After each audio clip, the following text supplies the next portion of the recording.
Ladies and gentlemen, welcome once again to the Packernet Podcast. I am your host and resident panelist, as always, Ryan Schlip. Check us out online, packernet.com. Find me on Twitter, pack_data. Well, the trades have officially begun. One that we've been talking about for a long time, basically a foregone conclusion, is Deebo Samuel. I'm going to dig into that a little bit, not necessarily for Deebo Samuel's sake, but fact of the matter is it could give us a little bit of a possible look at a DK Metcalf trade, at wide receiver trades in general, and also possibly a little bit of insight into Jaire Alexander. Now, none of these directly correlate, but it's still interesting nonetheless to kind of compare and contrast and see if we could possibly glean a little something. So, March 1st, San Francisco 49ers traded Deebo Samuel to the Washington Commanders in exchange for a fifth-round pick. Trade is not going to be official until March 12th. That's when the new league year begins, but it has been agreed to in principle, and there's very little reason to believe that this is not going to happen. Either way, the compensation has been agreed to, and I think that's the most important thing. I want to go through some of the details because the details matter, because like most things, we look at it and we say, Deebo, fifth-round pick, and that's it. And a lot of us take it a step further into not thinking properly, which is peak Deebo, fifth-round pick, right? So we think of Deebo at his best. We think of the value of the name Deebo Samuel and the weight that it carried perhaps in the past. Because remember, when people start to dip, we stop noticing. Now, if we were 49ers fans, we would know better, but if you're not a 49ers fan, your mind goes back to the last time you remember hearing Deebo's name a lot, and it's usually a higher value than what Deebo actually is. So, some details. Deebo Samuel is 29 years old. He's going to play under the final year of his existing contract with the Commanders, where he's going to earn $17.5 million. There is no guaranteed money remaining. It's possible that there's going to be an extension, but as of right now, that is not the case, which does make sense. It's essentially a one-year deal, and the Commanders have no real reason to extend him beyond that. If they're comfortable paying $17.5 million for Deebo, which remember, top of the market is 30+, so $17.5 for Deebo is not a problem. At 29 years old, with some declining play, it would make sense to see how he plays. If things go really well, sure, we'll give you an extension. If not, it was a one-year rental, which makes sense because you just suddenly got this really good quarterback. You want to just plop as much talent around him as you can as you go back to the drawing board and slowly start to build through the draft. So Deebo is a short-term thing no matter what. And that might even be part of the equation. If we happen to find some talent in the draft and don't need you, then you're gone. If we fail at that endeavor, then we're going to have to extend you. But 29 years old, he's going to cost him $17.5 million. It's a one-year deal. 49ers are going to take the brunt of the hit. There is a $31 million dead cap hit. Obviously, this is in an effort to begin cleaning up their salary cap, not immediately, because the 31, I promise you, they're not making money on that deal. But starting next year, obviously, they will. And with potentially, wanting to, as we said with Brandon Ayuk, the plan is to start getting younger. The assumption is, obviously, they're going to have a quarterback that's going to start incurring some money, and they're going to need to start clearing up some money in the future. And so it's become a question, obviously, of, all right, we got to reset here because that didn't go great. What does our team look like going forward? And if you're not a part of that, then I don't really see the point in damaging our future over you. So if we take the hit now, by next year, when we're hopefully starting to make some moves again, I don't have you weighing us down. But that's a big hit. Now, there's also the other element that they didn't really want to get rid of him because Deebo apparently did ask to be traded. So obviously, if it was not somewhat mutual, they wouldn't have honored that. But that is also another factor in that.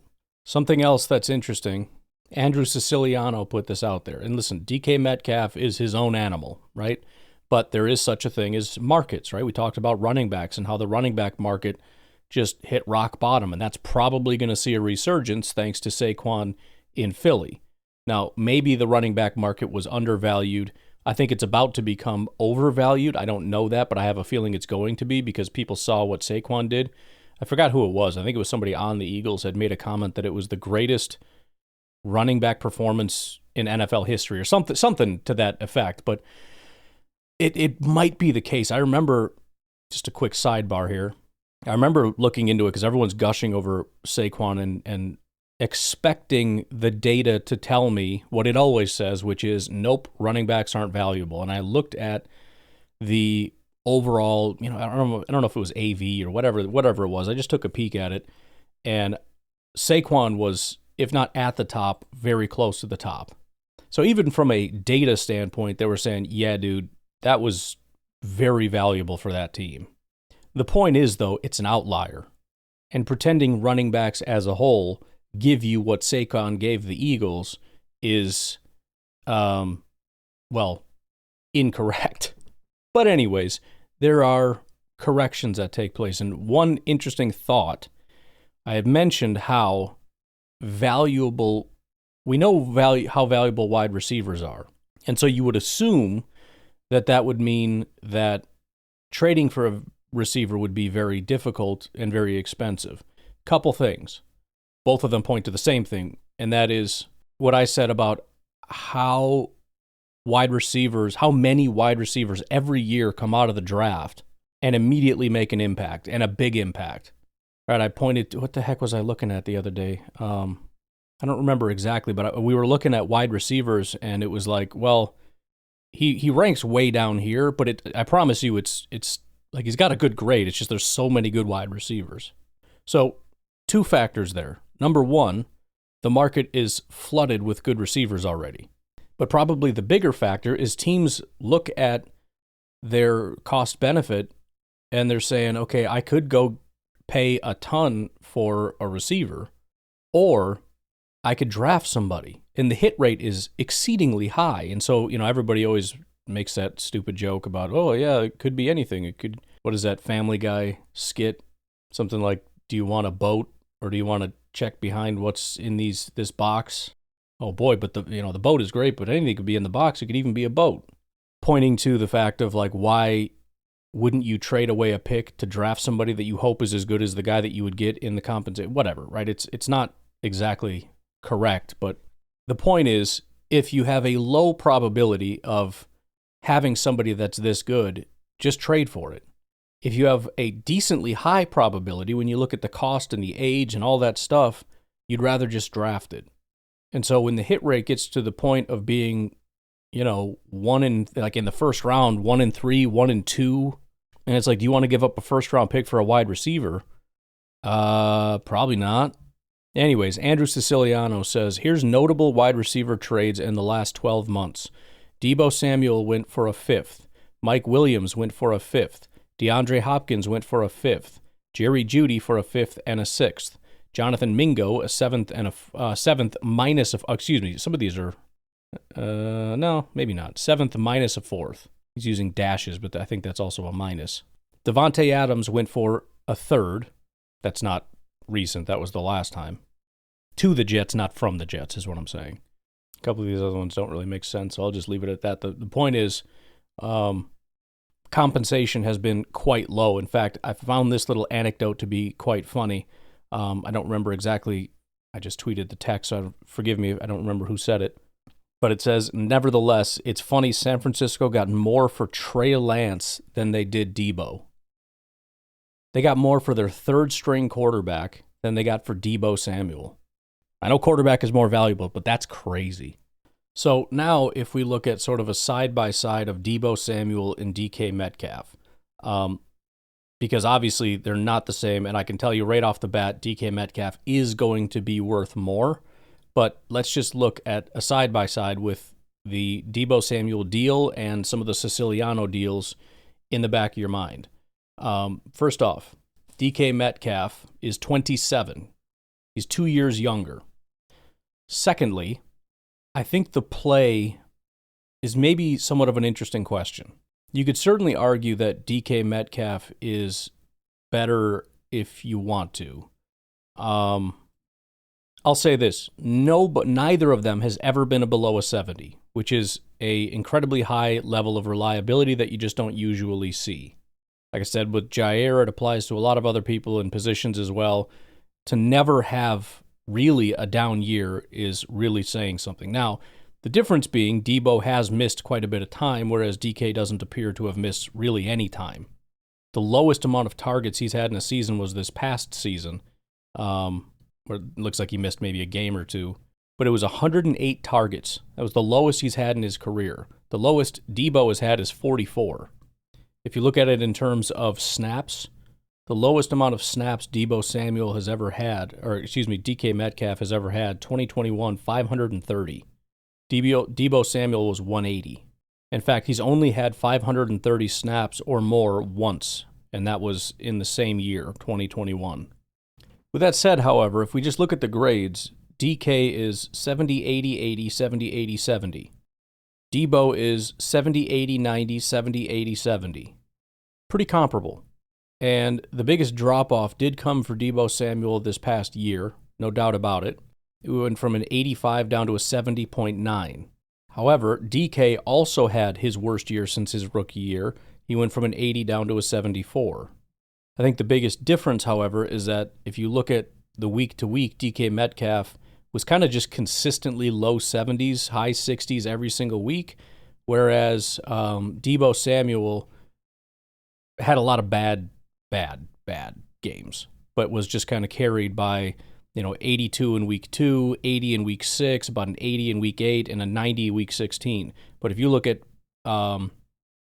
after seemingly their bye week, week 9, starting in week 10, it was 65, 55, 45, 55, 61, 44, 89, 54.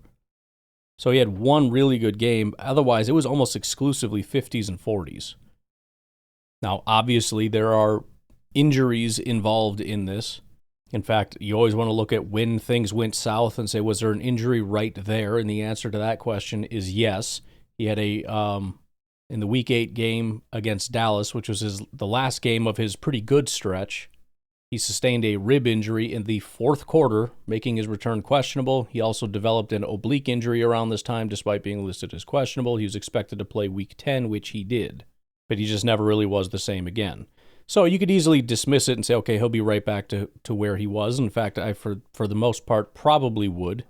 But injuries don't always necessarily work in your favor that way, especially if injuries happen quite frequently. In fact, he had a calf injury in September. He had a wrist injury and pneumonia in October. He got the rib and oblique injury in October, November. He had a wrist injury in December. And when you look at also Deebo Samuel, and DK's a physical guy too, but I think Deebo is kind of on another level as far as being used as sort of a receiving running back. In other words, dump it off to the guy and let him be a running back in space. And also being, 15 pounds lighter than DK Metcalf, so he takes a beating and doesn't really have as big of a frame to take the beating. And again, has been doing it for 2 more years. I'm wondering if wear and tear is also a question. Again, every reason to believe that he could have a big bounce back in 2025, but you'd also have to acknowledge that that would be at 29 years old, and there may not be much tread left on the tires anyway. Even if he does come back healthy and ready to just be that dude again, that assumes he's, and we kind of get into that Jaire conversation. It's value, multiplied by what percentage of games do you think he's even going to play? Healthy, I guess you could say. But again, DK Metcalf, again, if you look at just how many games he had that were actually 70.0 or higher, the answer is 4. And it was a 70.0, a 71.0, a 72.9, and then one really good game, which was an 80.6. So you could very easily say, well, what the heck is going on with DK Metcalf? Maybe it's the offense. Maybe, he's obviously not too old. I shouldn't say obviously, but I can't imagine at 27 he's already starting to slow down. But it's still a worthwhile question. He didn't get to 1,000 yards. Yeah, they spread the ball around plenty, with especially with Jackson Smith and Jigba coming on board, and maybe that was the big change for DK Metcalf.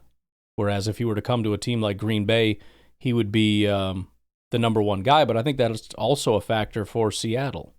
You want me to pay him based on what I'm going to do with him or what you're going to do with him? Because I don't think I'm going to pay him more than what you find his value to be. He's not your number one guy. I don't even know if he's your number two guy at this point. The way you used him last year, I don't know, man. By the way, can I just say, the thought of Christian Watson and DK Metcalf being on the same team, it's interesting because I thought about it and I kind of get stuck in this whole, like, is he an X or a Z receiver kind of a deal. DK Metcalf always kind of struck me as more of the, you go on the other side as the big fast guy because he is blazing fast. It's the other thing. You think of, like, usually you're one or the other. You're either the big, strong, physical guy or you're like the speed guy. He's both. But then you also remember Christian Watson, although he's not built like DK Metcalf, he's a monstrous human being. And so you kind of have Christian Watson and a 230-pound version of Christian Watson. And you have speed for days. Remember, as bad as the drops and everything else were, Watson was the one more sure-handed kind of 50-50 ball guy. So he also can kind of help you in that regard. I mean, it just, the thought of that. And on top of that, there's a question of, like, what do you do when Watson goes down? Well, DK is still your replacement. So you lose one of them, you still haven't lost that speed element. And when you have both of them, you can mix and match who does what. And it just becomes this beautiful melody. Now, maybe there are other things you can't necessarily do. I don't know exactly who your premier route runner is on the team. But at the same time, one of the things I've been saying about Matt LaFleur's offense is his ability to get guys open is really impressive. Remember the old days of Mike McCarthy and Aaron Rodgers and whatnot, it felt like, and not to super oversimplify it, but nobody really got open unless they got themselves open. And so it just felt like you put a premium on really good route runners, especially because down the stretch there, maybe not down the stretch, but a certain period of time, it became obvious that the way you beat the Packers is you play a man coverage. You press them up and you get in their face. And that kind of became a problem. It gets to be a lot more difficult if you're going to play man coverage. First of all, it was easier to beat the Packers this past year in man coverage because Christian Watson wasn't on the field as much, right? The scary part about that, not even necessarily because he's some great route runner, because I don't think he is, but the speed. He's going to get behind your guy, and that's scary. And if he's not there, then that removes that threat. Now we can play man coverage and really start to mess things up and get in your head and probably mess with Jordan too, because the timing and rhythm and all that stuff is messed up. Became a problem. But now you got DK Metcalf, who's not only going to out-physical your guy, but he's faster than your guy. And we got two of them. And we got people working underneath. Pushes them back into zone. Matt LaFleur is going to pick you apart. I don't know. I think it's a beautiful thing. Anyways, that was a little side thing. I can't definitively tell you what that means in terms of trade compensation. The only thing I can think to say is what I said already, and that is a first-round pick is psychotic. Pretending that Deebo is a fifth-round value and DK Metcalf is a first-round value is stupid. It's stupid. DK is worth more. Yes, he is. Oh, and by the way, I forgot to mention the contract. DK Metcalf is also on 1 year left in his deal, so it's the exact same thing, and the cost is almost identical but a little bit higher. He has an $18 million base salary plus whatever other stuff is mixed in. I don't see like workout bonuses and stuff in here, which is weird, but so maybe that is it. But $18 million, so almost identical to the cost of Deebo Samuel. And it's a $32 million cap hit for the Seattle Seahawks, which is another negotiating lever, by the way. You look at the Seahawks, and the Seahawks say, look, this is how valuable he is to you. This is how, he only cost you $18 million and he's worth blah, blah, blah. It's like, okay, yeah, but he's only worth this much to you, and you're going to pay him, you're going to pay $32 million if he stays on your roster.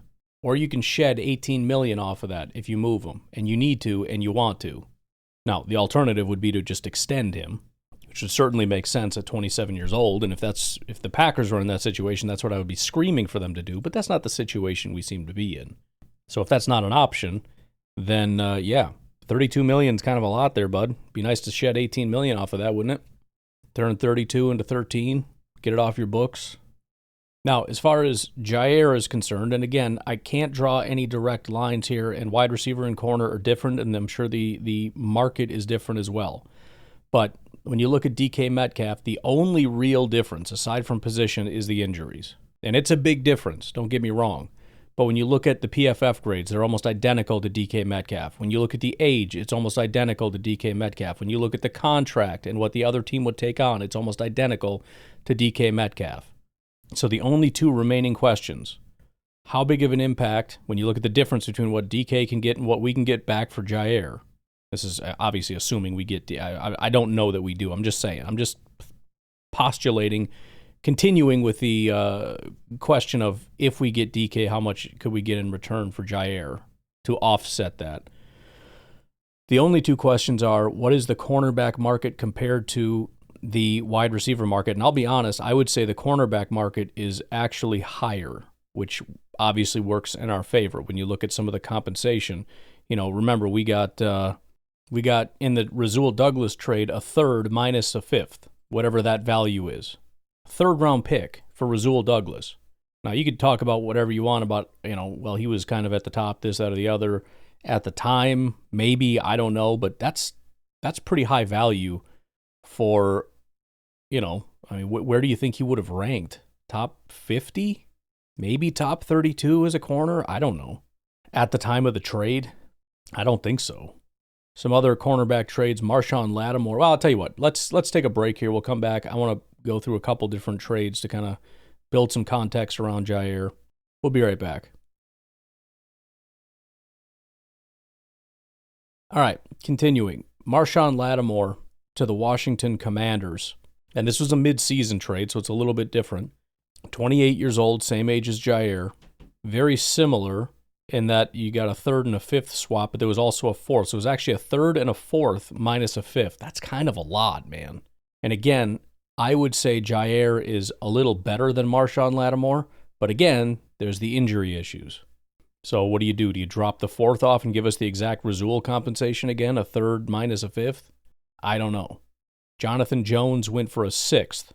Now, that's less than Deebo, but who the heck is Jonathan Jones? You know what I'm saying? J.C. Jackson went for a sixth-round pick minus a seventh, so almost no value there. Not a lot of super high-value trades here. Carlton Davis to the Lions. The Lions gave up a third-round pick, but they got in return Carlton Davis and two sixth-round picks, 2024 and 2025 sixth-round picks. So, I still think you could argue that corner is a little bit more valuable right now than wide receiver. Not necessarily saying the individual position is, but the market seems to be, if ever so slightly, just based on, talking some high-end receivers going for very, very little and some no-name corners, with the exception of like Lattimore, going for about the same. But at the same time, nobody's given up second-round picks. At best, it's third-round picks minus something else. And that's assuming Jaire is top of the market. He might not even be that. So it kind of falls in line with what I've been thinking and what other people have been saying, and that is the Packers are going to ask for a second. They're probably going to try to hold as strong to that as they possibly can, and then hopefully they can settle on a third. I think maybe the best you could do is try to get a third. You might have to give back something, but if you do a conditional again, because everybody knows how good Jaire is, and if injuries are the only real issue, you do a deal kind of like you did with Rodgers. If he plays, what was the quote? I'm sure Clayton would know it. They play it on their show every day. Is it 35% or 67%? Whatever it was, 63%. I don't know. But yeah, what if Jaire, third minus a fifth, but it's a conditional third that becomes a second if such and such and so and so. The problem with that is it would have to be a next year compensation because we'd have to find out the answer first. So we would get nothing this year. And, again, if the Packers are saying we're going to offset some of the losses, then you can't really do a conditional.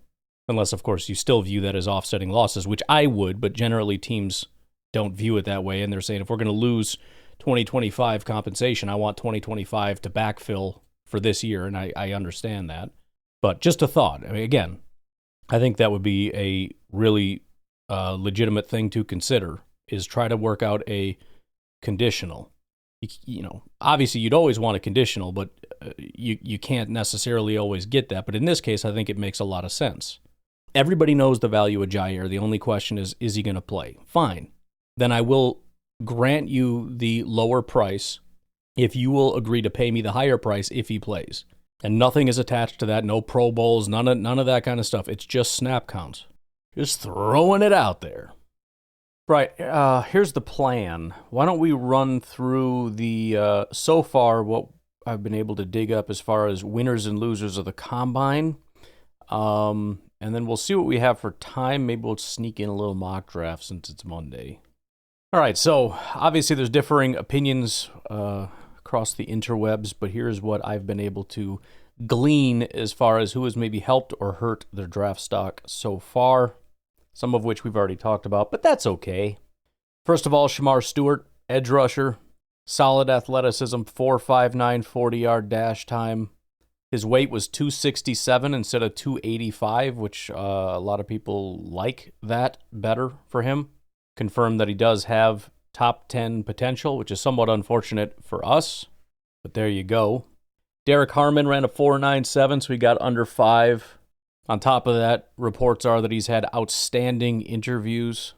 Nick Scorton, edge rusher, did a really good job with the burst and agility drills, exceeded all expectations. Edge rushers are, we'll see how it goes. Landon Jackson had an elite 40.5-inch vertical at 270 pounds.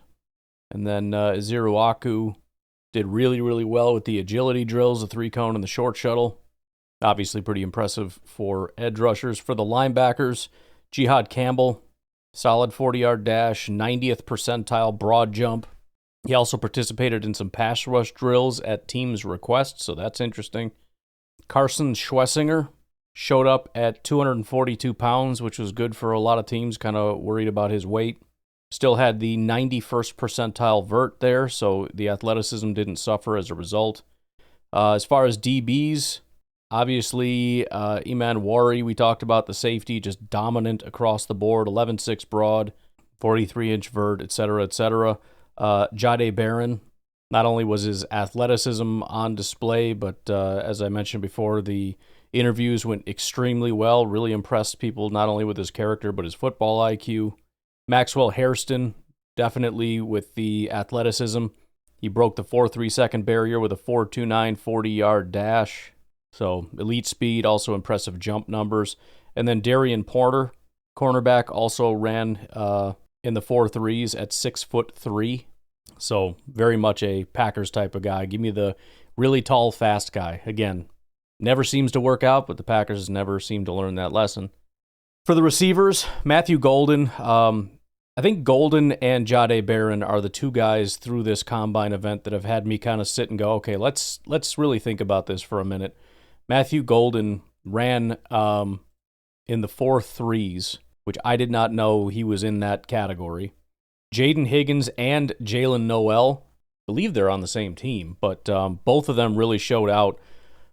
Higgins is the big dude, and what he was able to do is demonstrate he's still not elite athleticism, but for his size, it certainly is fantastic. I mean, he has got solid athleticism, even if he wasn't built the way that he's built. Jalen Noel is kind of on the other side. He's not the big, giant Jaden Higgins guy, but he does have the premier athleticism. He led the entire group of receivers with an 11.2 broad jump, had a 41.5-inch vert, and a sub-4.4 40. As for the running backs, Quidshawn Judkins ran a 4.48 40 with a 98th percentile broad jump. Then also Bayshul Tootin, again, my kids don't know him, but I'm sure he's their favorite. And DJ Giddens both displayed some explosive speed and agility. Finally, tight end Terrence Ferguson. Not a great combine, really, from what I can see for tight ends. But Terrence Ferguson did post a 39-inch vert and a 4.63 40. He's got every down size and consistent performance throughout. So of a pretty weak class, and weak class maybe is a little unfair, but not a great group, especially at the combine. He stood out as somebody that maybe improved his stock. As far as the losers, Shadur Sanders is seen largely as a loser. I think it has more to do with the the talk as well as the interviews and whatnot, because he didn't do any of the on-field stuff, the 40-yard dash and all that kind of stuff.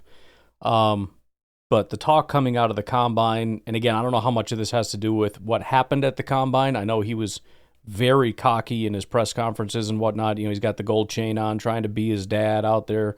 The problem is he went from could he be number one to is he even a first-round prospect? So that's not great. Abdul Carter, obviously the medicals kind of revealed the foot injury and whatnot that we already talked about. Shouldn't be a major thing, but it wasn't the greatest of news. Mason Graham, defensive tackle, came in about 20 pounds lighter than people would have thought. Skipped most of the athletic tests with hamstring concerns. And now his top 5 projection is in question. Jalen Walker, edge rusher. Again, there's two types. There's the big dudes, and then there's the little dudes. Jalen Walker came in with height in the 2nd percentile and arms in the 5th percentile. That's pretty serious. Mike Green facing off-the-field scrutiny alongside a hamstring injury. There are doubts about his immediate draft value. And then Jack Sawyer skipped the 40-yard dash, performed poorly in on-field drills, raised some concerns about his NFL readiness. As far as defensive backs, Malachi Starks, the safety, had subpar results in the vert and 40-yard dash, which confirmed some scouts' concern of tape value evaluation as far as his overall athleticism. For the wide receivers, Luther Burden, very small hands, lacking the physical tools needed at the NFL level. Tez Johnson, decent jumping ability, but a lack of top-end speed, has some major concerns for some NFL scouts. And then Isaiah Bond. I had mentioned yesterday, I was wrong about this. He said he was going to break the 40-yard dash time, and I thought he ran a 4.3 flat. He ran a 4.41. What an absolute frickin' loser. You're telling me you're going to break the 40-yard dash record, and you can't even break 4.4? You better come up to me and say you pulled your hamstring or something. That's freaking ridiculous. He was getting so much hype the entire week. Could he break the 40-yard dash time? All this stuff. And you're not even fast. Like, just by any metric, you're not even fast. I mean, I guess they were talking up, his miles per hour was actually relatively impressive, but, I mean, yeah, jeez. Running backs, Caleb Johnson had a disappointing 10-yard split, underwhelming overall athleticism compared to his peers. And then the tight ends, it was pretty bad. Gunnar Helm, tight end out of Texas, had a 2.23 RAS. At 6'5" and just 241 pounds, he ran a 4.93. There are offensive and defensive linemen that are running 4.93s. Super athletic ones, but just to be clear, people over 300 pounds can run 4.93s. This dude is 241 pounds. Harold Fannin wasn't quite as bad, but still wasn't great. 7.57 RAS at just 6'3", 241. Again, when you're a smaller guy like that, when you're like basically a very large wide receiver, there are larger expectations of athleticism. And he ran a 4.71, just kind of mediocre speed, agility, and explosion. So, what is the major upside here? Wouldn't we rather have like a 260-pound, 6'5" guy if this is all we're getting? And again, the tape is what matters. Obviously, if the guy can play, the guy can play. But I think it was just below some expectations for some people. Didn't make everybody super happy. All right, let's take a break. We'll come back and do a real quick 7-round mock for the Packers. How's that sound? We'll be right back. All right, let's do a 7-round mock draft for the Green Bay Packers. We're going to be using Pro Football Network. It's good to try to rotate these as best as we can so that you kind of get different, rankings and whatnot. I'm going to, again, just assume that we've done nothing in free agency. It makes it a little bit easier. We can do other times with different assumptions. Hopefully the Packers actually do stuff so we can stop assuming and just start knowing. That'd be cool. But obviously coming into this, edge rusher is massive need. Defensive tackle, also for the exact same reasons, are a giant need. Wide receiver, corner, interior offensive line, also pretty big need. So right off the bat, my top 4, I'll say, Matthew Golden, Derek Harmon, Colston Loveland, Nick Scorton. So outside of Colston Loveland, which we should not completely dismiss, 3 guys I'm very intrigued by. I like Nick Scorton a lot, personally. Derek Harmon makes a ton of sense as a interior defensive line pass rusher type. Matthew Golden is somebody that I've said definitely worth taking a second look at. I will say this. First of all things being equal, I think edge is probably the priority over defensive tackle. Also, because I personally like Scorton quite a bit, I would probably like to go in that direction right now. I think wide receiver, there are going to be some other options that in fact, I know there's going to be options that I like. Harmon is the only one I feel like I'm a little bit upset about missing out on, because I don't know how many really solid interior pass rushers are going to be available beyond this. But just the same, I think with these options being here, and there's also Walter Nolan is here at 29, who I do really like. Tyleik Williams is here. Emeka Ibuka, wide receiver, is here, but I haven't had a chance to draft Scorton since I discovered my affinity for him, so I'm just going to go ahead and do that in the first round. Well, I think that makes me a little bit sad on the second. There are edge options, and it makes me a little bit sad. Edge rusher out of Ole Miss, Princely Uman-Malin, however you say his name, is available here. We do have a defensive tackle, Deion Walker, out of Kentucky. At 6'6", 345, though, although I should go by their combine number since we have them available. Looks like he came in at 6'7", 331. So taller and a little bit more slim, but still, I'm not sure that's exactly what I'm looking for. We've also got cornerback Maxwell Hairston, obviously intriguing, also out of Kentucky. Hairston's tricky because he didn't really play in 2022. 2023, he was out of this world, lights out. And then 2024, he only played about a half a season due to a shoulder injury, and it didn't go particularly well for him in 2024 in the, 7 games that he played. He just had a 67 grade, 66 coverage grade. 3 of the 7 games were post-injury, so that may have played into it. I don't know. Just not a ton to go off of, so it's really just the guy blew away the combine. As much as I would love to get a guy that did cool stuff, a little iffy on that. I hate to draft Alec Ayomanor every time we get into the second round. I'm just trying to talk myself into anyone else, and I'm struggling. There is Darian Porter, who we just talked about, had a solid combine also out of Iowa State. 9.99 RAS at 6'2", 195, ran a 4.3 40, 4.3 flat. Elite speed, elite agility, and great explosion. And his first time really starting at Iowa State, 79 overall, 90 coverage grade. His run defense is terrible, which I'm not a big fan of.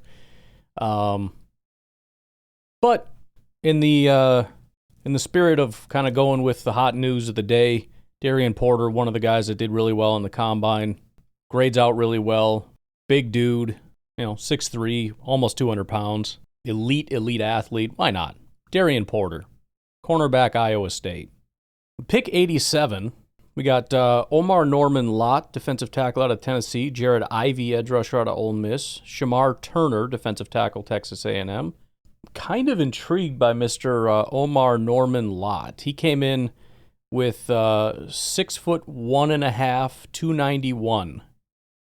So 291 is a lot less than I think people would have been expecting. I don't know, but PFF has him at 6'3", 315. That's 24 pounds lighter. He only did the vert and broad and had great explosion grades. He didn't do any of the others. He also has an 82 pass rush grade and had 27 pressures on 139 attempts, which is pretty fantastic. Shamar Turner, on the other hand, really just not great at all. Doesn't grade out well in anything. Horrific tackling grade and just had 21 pressures and 2 sacks on 314 attempts. So I really don't have a lot of interest in Shamar Turner. I'm not going to lie, I'm pretty intrigued by Mr. Omar Norman Lott of Tennessee. We do have, if we scroll down quite a bit, Jack Besh, who's a pretty popular fella, wide receiver out of TCU. I don't know, man. I'm ready to load up on that defensive line. I think I'm going Omar Norman Lott. He's a little bit older, so there might be a little bit of questions there, but as far as getting a guy in the third round that has the pass rush production that he's had consistently, I don't know, it just feels like the right thing to do. Something's always going to get neglected. I was watching him. I was wondering if he was going to fall to us, but just sitting right in front of my face here, Jalen Noel of Iowa State that we just talked about just fell right into my lap. Ozzie Trapillo, offensive tackle out of Boston College, if we're looking at offensive line at all. Ricky White, wide receiver. I mean, Jalen Noel came in at, so he was expected 5'11", 200. He came in 5'10", 194, so smaller than what PFF was giving him credit for. He is 22 years old. However, 4.3, 940, elite speed, great agility, and elite explosion is what his RAS was, 958 overall. His PFF grade is an 81, 82 receiving grade, had 1,200 yards and 8 touchdowns, 14.9 yards per reception, 8 touchdowns. Seen very consistent growth from him every year at Iowa State over the 4 years. PFF grade 59, 63, 75, 81. Receiving grades 60, 63, 76, 82. His yards went from 200 to 500 to 800 to 1,200. His yards per reception went from 7 to 9 to 12 to 15. Touchdowns from 0 to 3 to 7 to 8. I mean, every single thing has just gone straight up. I don't know from a fit standpoint how much it makes sense, but again, in the spirit of sticking with the news of the day, I am going to take Jalen Noel, wide receiver out of Iowa State. Just to give you my thought process here, this is usually the part of the draft where you start to double, triple up. I also am looking at the fact that we haven't touched offensive line.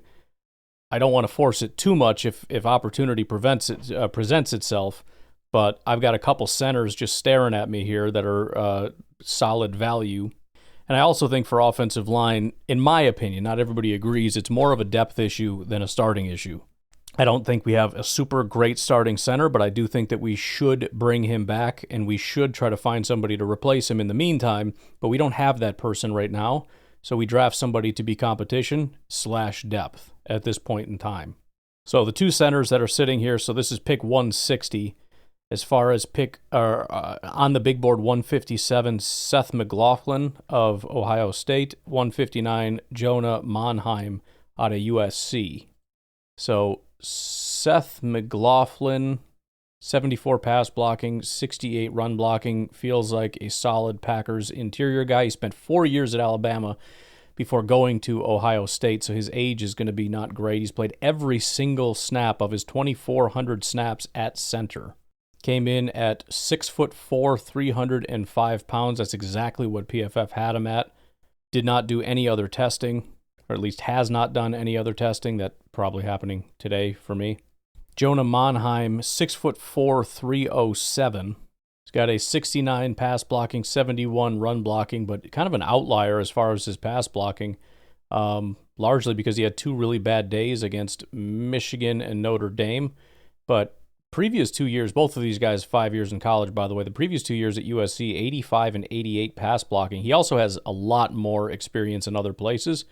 In fact, this is his first year as a center, which probably is something to do with why it went down. But he has 781 snaps at left tackle, 807 at center, 387 at right guard, 1157 at right tackle. Now, he's not going to be a tackle.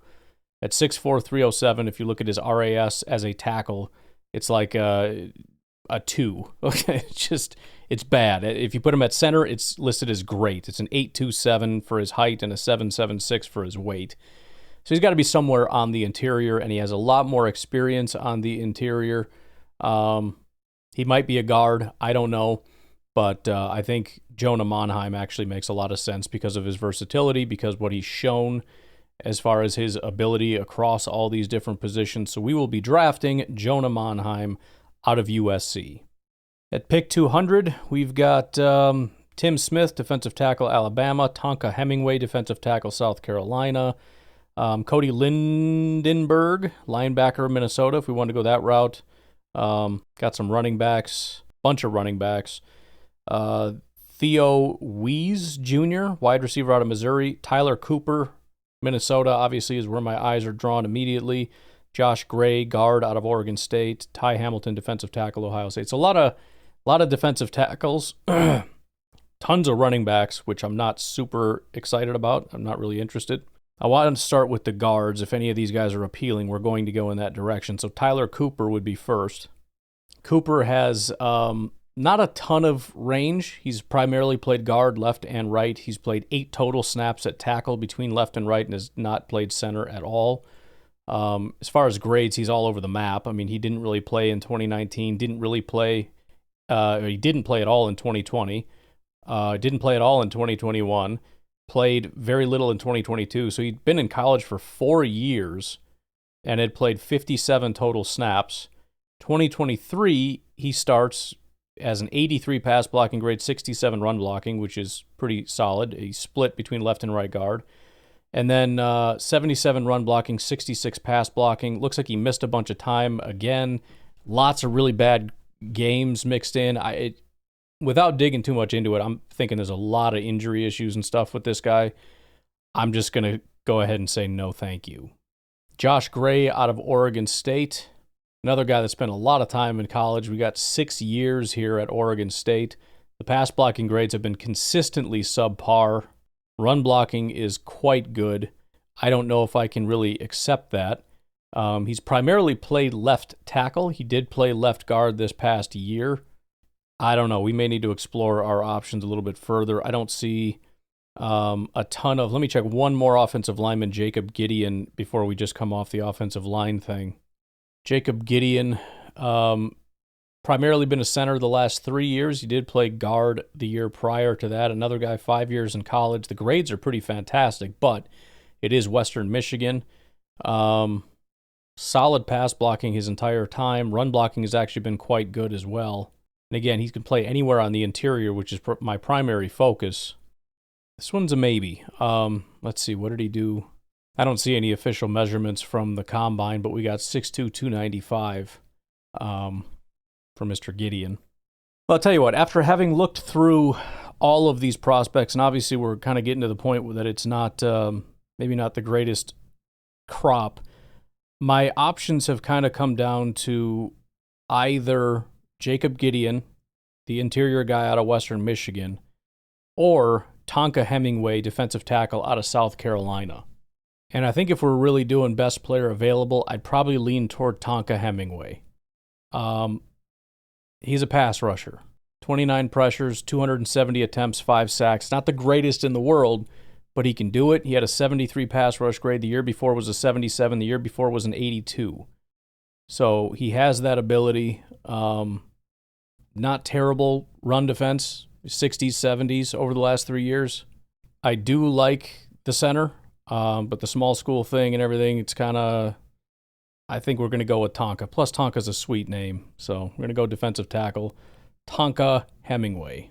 All right, pick 239, we got Jaquavius Marks, running back, Dante Trader, safety, Jackson Hawes, tight end, Antoine Wells, wide receiver, Ole Miss, Jimmy Horn, wide receiver, Trevor Etienne, running back, Za Frazier, corner, Mac McWilliams, corner, Craig Woodson, safety. So we got good amount of options. We also got Xavier Truss is a guard. I'm going to start with that for the same reason. A lot of DBs and wide receivers, though, in this round here. So Xavier Truss out of Georgia is another guy that's been in college for 6 years. He's got a ton of versatility everywhere except at center. The problem is his grades are just not good. Could circle back to it, 6'7", 320. It's not as official, but that's a big boy. He's listed as a tackle on PFF, but a guard here on Pro Football Network. But I think in the interest of just taking the best player available, the guys that are standing out right now are the two corners, Za Frazier and Mac McWilliams, UTSA and UCF. I think Za Frazier edges them out a little bit, aside from the competition level that UTSA faces. It's also really just 1 year that he played as a starter at UTSA, but 86 overall, 82 run defense, 81 tackling, 94 pass rush, and an 83 coverage grade. He allowed 254 yards, 1 touchdown, 6 interceptions, 5 pass breakups. 6'3", 185, 928 RAS. He came in at 6'2.5", 186. It's pretty small, but a 4.36 40, and had good explosion, okay agility. Mac McWilliams comes in 5'10", 191, 4.41 speed. Didn't do the other drills, really. Did a vert, but that's it, and didn't do very well. I'm going to roll the dice with Za Frazier, man. Let's just do it. Go from Ja to Za, you know? At pick 251, we got some of the same guys. Jaquavius Marks is still here, the running back. Jackson Hawes, tight end. Trevor Etienne, running back. We are running out of some offense. I'm scrolling here trying to find a single offensive lineman, and I'm not seeing a friggin' thing here. We got to go way down here to 275 to find Nofoifia Tolafonu. I'm going to look at what he can do. If he's a freak, we'll do it. If not, then we'll just continue on with some better prospects. Ooh, he can pass block. He can really pass block. He's just a center, though. I mean, he did play 23 snaps of guard, but 0 since 2021. I don't hate it, man. He had an 86 pass blocking grade. He only had 2 games that it was not a 70. The run blocking is not great, and I'm sure people won't like that, but I mean, if this dude can be a legit pass blocker, we're talking in round 7. He weighed in at 6'2", 325. That's exactly what he's listed at by PFF, so no surprise that I kind of might do it. Really want another offensive lineman, and again, in the 7th round, if you can be a really good pass blocker, I mean, you step in today, if you can even do like 90% of this and you're better than Josh Myers. I'm just doing it. So that is our final pick, Nofoifia Tulafonu. So the full results: at 23, Nick Scordon, edge rusher, Texas A&M. At 54, Darian Porter, cornerback, Iowa State. At 87, Omar Norman Lott, defensive tackle, Tennessee. Ouch. Sorry. At 123, Jalen Noel, wide receiver, Iowa State. At 160, Jonah Monheim, offensive interior, USC. At 200, Tonka Hemingway, defensive tackle out of South Carolina. At 239, Za Frazier, cornerback, UTSA. At 251, Nofoifia Tulafono. So we got 1 edge rusher right out of the gate. We got 2 defensive tackles. We got 2 corners, 2 interior offensive linemen, and 1 wide receiver. I think you could argue the biggest weaknesses here would be wide receiver. We didn't address it until our 4th pick, and I don't know that it exactly addresses a specific need at wide receiver, but hopefully he can be better than the guys that we already have. Offensive line, we probably just got depth and didn't really do anything to address a starting position, but, fingers crossed on that. But I think if the biggest need is bolstering the defensive line, we took 3 swings, 2 of them relatively early, 2 of them in the top 100, and also hopefully got a starting corner. So this defense should be frickin' humming. So at this point, you're looking at it saying, boys, if we can get ourselves just a single dominant wide receiver, go get DK Metcalf, we might be fine. I know we want a better offensive line. We got a decent enough offensive line. If you want to address it and try to find somebody better, I doubt there's a free agent that's better than what we have, but go ahead and do it. But yeah, get DK in this draft, and I think we'll be all right. Go get Devontae in this draft, and we'll be fine. I don't care. It'll be all right. All right, folks. Let me know your thoughts. Call in 608-501-0718. I will talk to you tonight, tomorrow, whatever. Have a good one. Bye-bye.